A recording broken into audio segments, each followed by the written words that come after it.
શાક બનાવી છે. ભરેલ રીંગણા. ના ભરેલ રીંગણાનું. હું મસાલામાં હું નાખ્યું? મસાલામાં તો હળદર, હા જીરું, હા લસણવાળી ચટણી, હા. બસ એવું બધું નાખીએ. તો ખાલી એટલું નાખો તો એ ભરેલ રીંગણાનું શાક તમે હા એમ તો એ થાય. તો એ બા કેટલું મસ્ત બનાવો તમે શાક. આ સત્તી ખાંડ નાખીએ, મીઠું નાખીએ, બધું નાખીએ. હા આ ખાંડ, હા આ મીઠું નાખીએ. બીજો કાંઈ મસાલો ન નાખો? કાંઈ મસાલો નહીં, આ બધું નાખી દીધું. કાંઈ મસાલો નહીં નાખવો. આ તેલ, આમાં તેલ નખાય હા અને પછી ભરી દેવાના. ભરી દેવાના.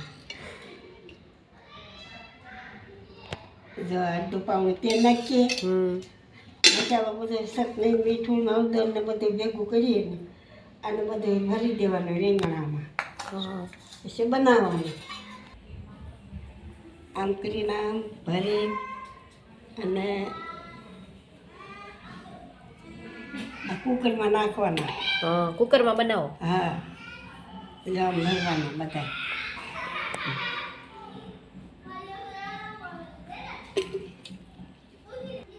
તમે ગમે એ શાક બનાવો બા મસ્તીનું જ થાય. એવું સારું જ થાય ને, હરખો બધો મસાલો હોય એટલે સારું જ થાય. પણ અમે આ મસાલાને બનાવીએ અમારથી એવું ન બને બા. બનાવને હું ન બને કાંઈ ના કાંઈ. આ હાથ થોડે બનાવી દે છે તો બધું નાખવું પડે તો બને. એવું હોય? હાથ થોડા બનાવી દે. પણ તમારા હાથ જ એવા છે બા, તમારા હાથથી મસ્ત બને. ભાઈ આગળ બની રહ્યા શાક જોજો તમે, ખાઈ લેજો. દરીમાં ભરાઈ જા અને હવે આ મેકવાના છે ગેસે મૂકી દો. હા બધો મસાલો ભરી દીધો, ગેસે મૂકી દો.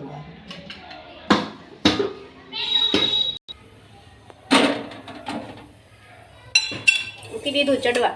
હા ચડવા મૂકી દીધું.